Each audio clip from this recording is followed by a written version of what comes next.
Berhak mendapatkan lelaki yang baik. Bab 81. Yuki, di dalam lemari ada buah favoritmu. Kamu bisa memakannya. Setelah ku selesai membereskan ini semua, aku akan membawamu berkeliling kamar di atas. Setelah selesai makan, Stephen pun mulai membereskan dapur. Sendirian melakukannya tanpa ada satu orang pun yang membantu. Yuki sebenarnya ingin membantu Stephen mencuci piring, tetapi dilarang oleh Stephen. Yuki, biarkan aku yang melakukannya. Kamu mencuci piring, aku merasa tidak rela. Mata kuning keemasan Stephen menatap Yuki, membawakan kehangatan dan cinta yang tidak terbatas, membuat Yuki lupa akan dirinya sendiri. Tatapan Rehan sudah seperti sekumpulan api, atau seperti es yang begitu dingin. Tidak sama dengan Stephen. Tatapan Stephen yang selamanya terasa hangat, seperti matahari pada musim dingin. Hangat tetapi tidak terlalu membara. Berpikir hingga ke sini, Yuki tiba-tiba tertegun. Bagaimana bisa seperti ini? Dia lagi-lagi membandingkan Stephen dan lelaki jahat itu. Rehan hanyalah seorang yang memiliki kekuasaan, seseorang yang suka memainkan wanita. Bagaimana bisa dia dibandingkan dengan lelaki yang hangat seperti Kak Stephen? Yuki mengerutkan alisnya, ingin menghapus wajah Rehan dari otaknya. Bisa saja Rehan mencarinya. Bisa saja dia membuat keributan. Tetapi itu merupakan permasalahan di hari esok. Biarkanlah besok baru dia pikirkan. Yuki, kamu sedang memikirkan apa? Stephen setelah selesai mencuci piringnya, berjalan mendekati Yuki, berbicara dengan tersenyum. Aku tidak memikirkan apapun. Kamu bukankah ingin membawaku berkeliling di lantai atas? Mari kita pergi. Di mata Yuki terdapat beberapa keraguan. Stephen mengulurkan tangannya kepada Yuki. Jarinya yang sangat putih, panjang dan penuh dengan tenaga, seperti sepasang tangan tentara. Tangan yang bisa dipercaya. Sesaat Yuki merasa ragu, tetapi dia masih saja menerima uluran tangan tersebut. Meletakkan tangannya ke dalam tangan Stephen. Stephen tersenyum bahagia. Tatapannya penuh dengan kebahagiaan dan cinta. Dengan ringan dia menggandeng Yuki, membawanya menuju lantai atas. Yuki, ini merupakan ruangan yang aku persiapkan untukmu. Stephen mendorong pintu di depannya dan berkata kepada Yuki. Merah muda, warna yang selalu diidamkan pada masa kecil. Yuki diam-diam berkata di dalam hati. Ini merupakan warna yang baru akan disukai oleh seorang gadis kecil. Apakah Kak Stephen menganggapnya sebagai anak-anak? Merasa sedikit aneh dan lucu, Yuki memasuki ruangan yang penuh dengan nuansa gadis kecil tersebut. Di atas dinding terdapat sebuah vas bunga yang terbuat dari kristal. Dinding dibentuk menjadi mengkilat, dan semua barang yang ada di dalam sana berwarna merah muda. Terlihat sangat seperti dunia impian. Meskipun keseluruhan terlihat sangat kekanakan, tetapi masih bisa membuat orang yang melihatnya merasa terhipnotis. Yuki tidak memperdulikan, melihat ke arah luar jendela. Dia sudah hampir sehari tinggal di rumah ini. Dia juga tidak mengetahui situasi di luar sana. Yuki, kamu tidak mau ke sini melihat vas bunga kristal ini? Stephen menunjuk kristal tersebut. Pertama Yuki tidak melihat adanya benda apapun. Tetapi pada saat kedua kali melihatnya, Yuki tiba-tiba termenung. Ternyata semua di dalam kristal itu adalah gambar dirinya. Di setiap sudut terdapat foto Yuki.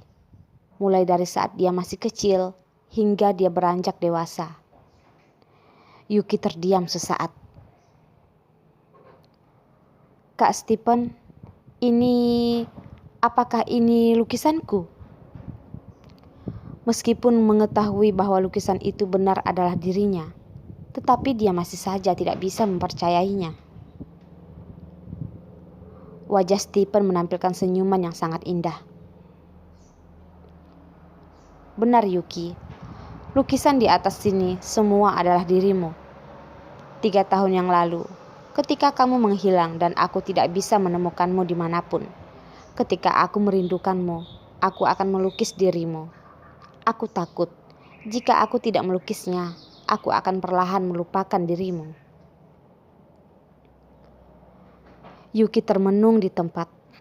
Air matanya tiba-tiba seakan-akan mengalir dengan deras.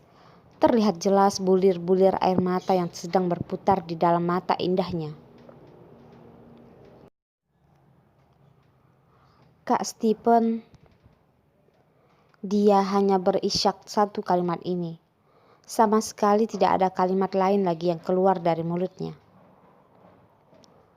Apakah persahabatan kita sedalam ini? Dia, Yuki, tidak mempunyai moral ataupun kekuasaan.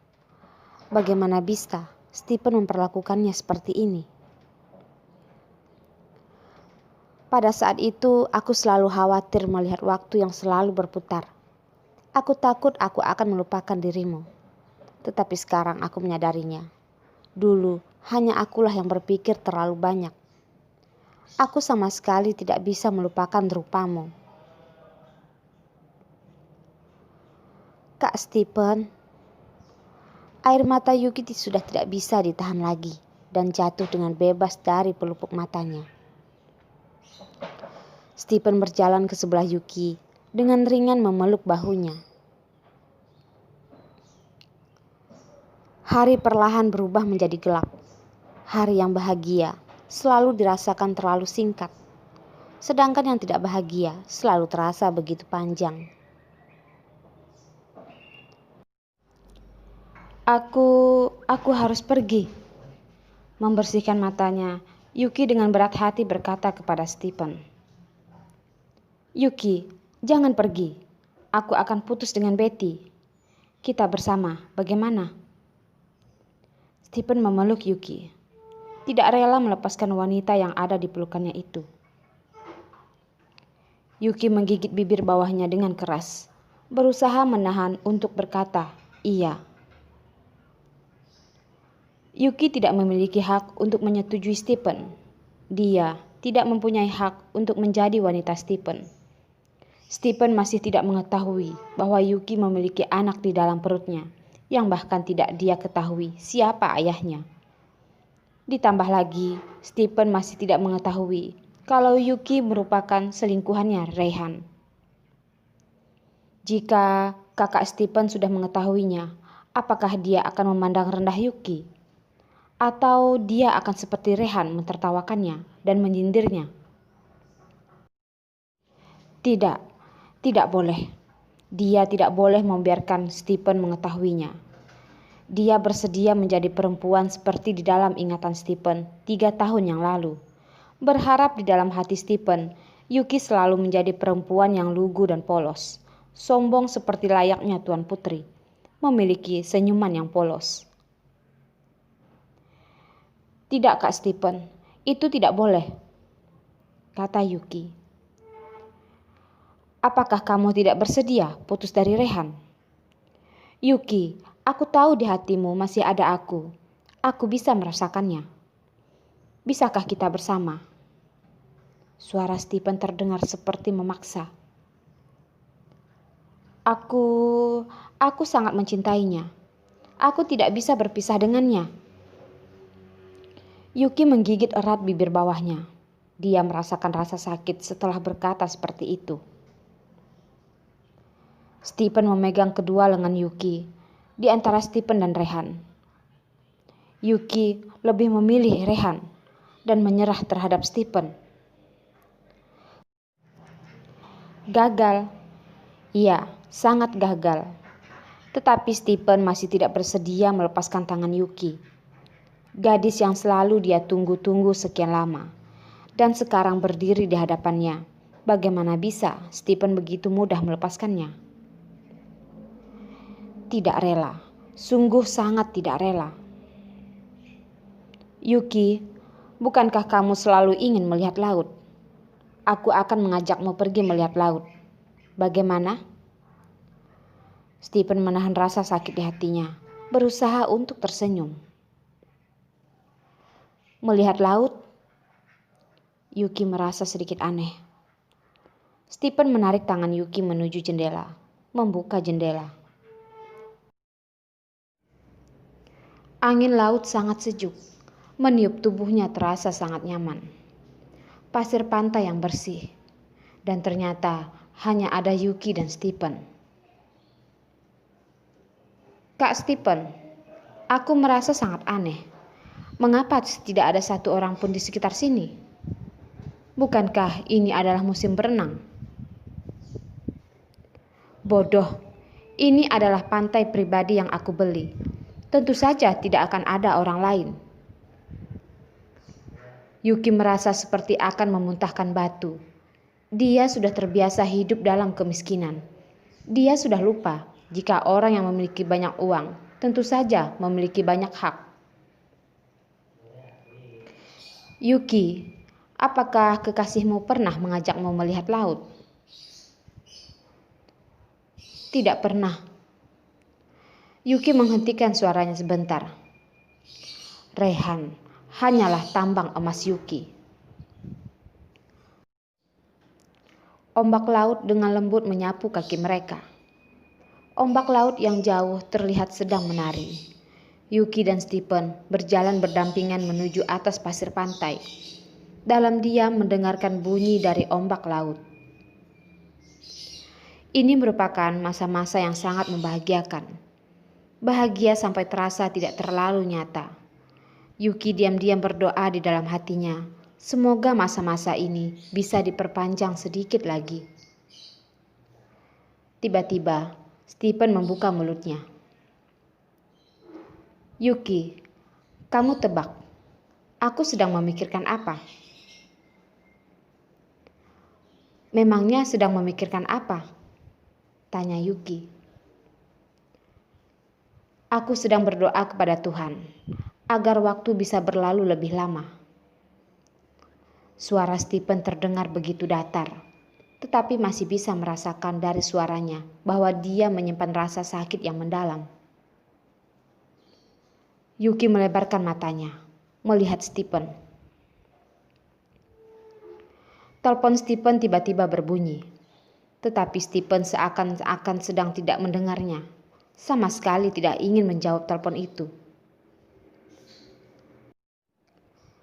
Kak Stephen, teleponmu berbunyi. Yuki mengingatkannya, khawatir jika itu merupakan panggilan penting dari perusahaannya.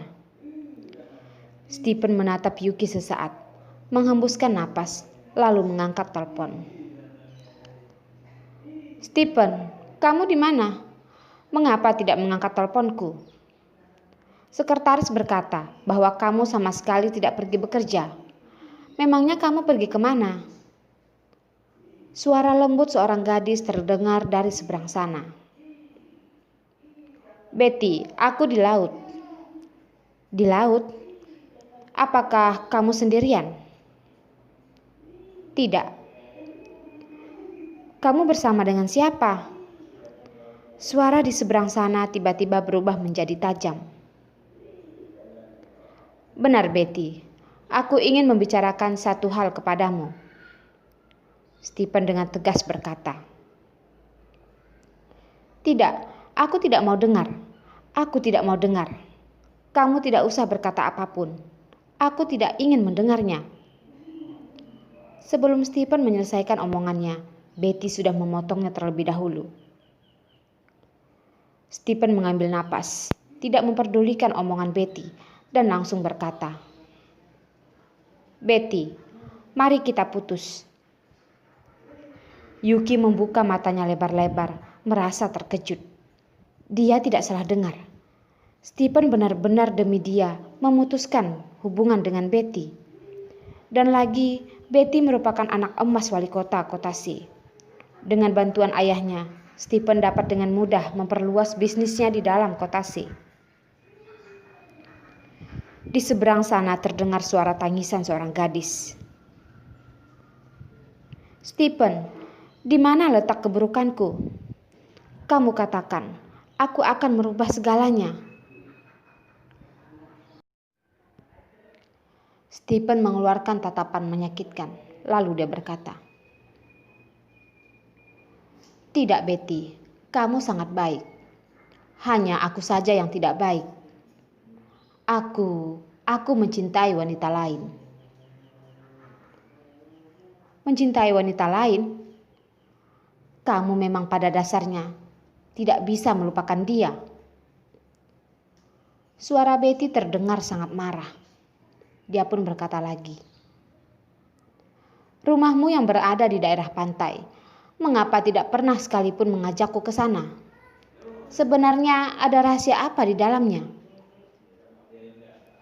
Stephen merasa bersalah. Suara tangisan Betty terdengar semakin keras, bersamaan dengan teriakannya yang parau. "Stephen, apakah kamu pernah mencintaiku?" "Betty, aku bersalah padamu. Mari kita putus. Kamu lebih pantas bersama dengan lelaki yang lebih baik."